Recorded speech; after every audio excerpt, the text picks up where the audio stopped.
Okay, so our last chapter ended on what's called a cliffhanger. Dave has been called to the office after yelling at Mrs. Hyatt.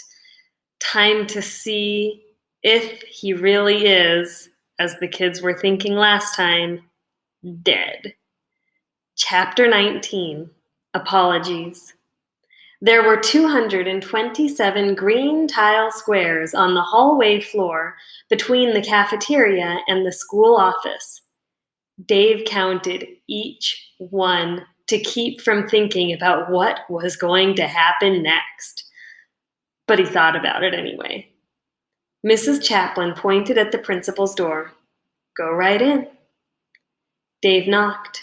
He knew he didn't have to, but it bought him another 2 seconds of delay. Mrs. Hyatt said, Come in, and Dave thought, at least she's not using her bullhorn. He opened the door, and she was standing with her back to him, looking out the windows into the school courtyard. Dave blurted out, I'm sorry. And he said that because he knew he shouldn't have yelled at the principal, even if he had been right, which he still believed he was. He also apologized because he hoped it might save his life.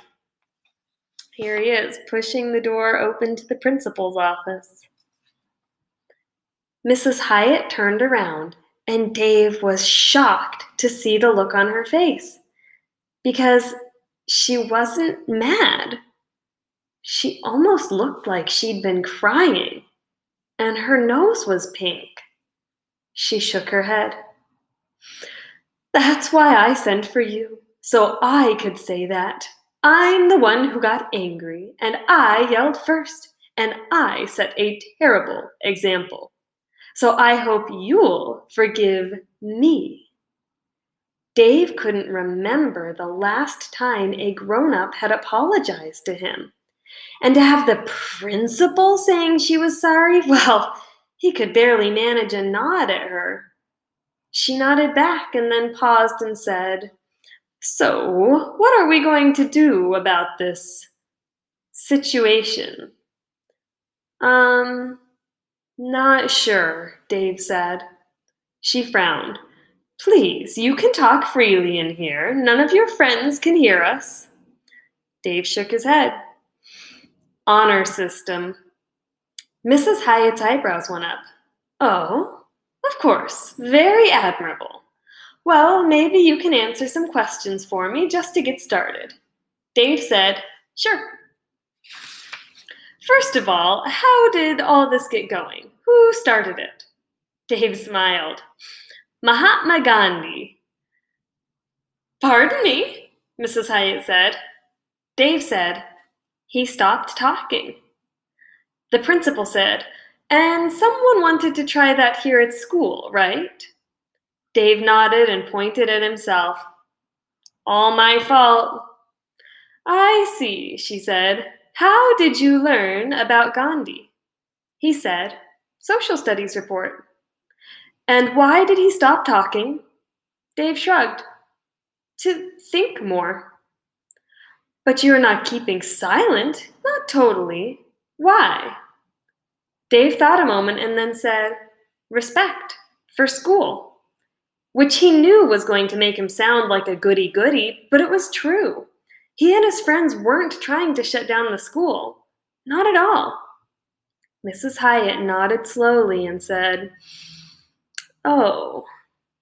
She seemed to be out of questions. And during that 3 or 4 seconds of silence, an idea jumped into Dave's mind, but he pushed it out. It was too outrageous. But the idea bounced back into his head, and this time Dave just blurted it out. Want to join? Mrs. Hyatt bunched her eyebrows together. What do you mean? Join. Stop talking. She looked at Dave as if he had just told her to put on a grass skirt and dance the hula on the roof of a school bus. Don't be silly. I'm the principal.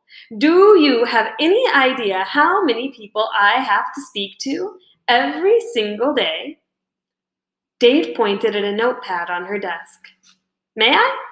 She nodded and he wrote, You can only say 3 words in a row, and only if a teacher or a grown-up talks to you first. Except you can talk to a kid first, because you're sort of a teacher. And no talking at all outside of school. Honor system. And the whole thing's almost over anyway, just until tomorrow. Then Dave smiled up at her and said, "It's interesting." Mrs. Hyatt shook her head. "I could never." Dave put his hand up like a traffic officer. "There! Stop! 3. Mrs. Hyatt smiled, and it wasn't a principal smile. Dave could tell. She was smiling a real person smile. She smiled because she realized Dave had offered her something important. Just 5 minutes earlier, she had acted like a monster. But she wasn't, not really. Still, she had behaved terribly. Everyone in the cafeteria knew that, kids and grown-ups both. And news like that spreads quickly. So somehow she needed to remind everyone that she wasn't a monster. Fast. And Dave had just offered her a way to become human again.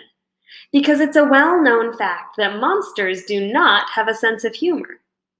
She tore Dave's sheet off the notepad, bent over the desk, and did some writing of her own. She stepped quickly into the office and handed Mrs. Chaplin the paper. The secretary read it over quickly and said, "And I should..." The principal held up one finger and said, "Type." Then she held up 2 fingers and said, "Duplicate." And then she held up 3 fingers and said, "Distribute." And Mrs. Chaplin said, "Got it." Then turning to Dave, the principal said, "Ready, set, go." Dave's head was spinning, but he managed to say, "Where?" She was already out the office door, and over her shoulder, Mrs. Hyatt said, "To the cafeteria." How nice. Everyone has come together. There's some good teamwork. And we only have 1 chapter left. Chapter 20, of course, is called The Winners.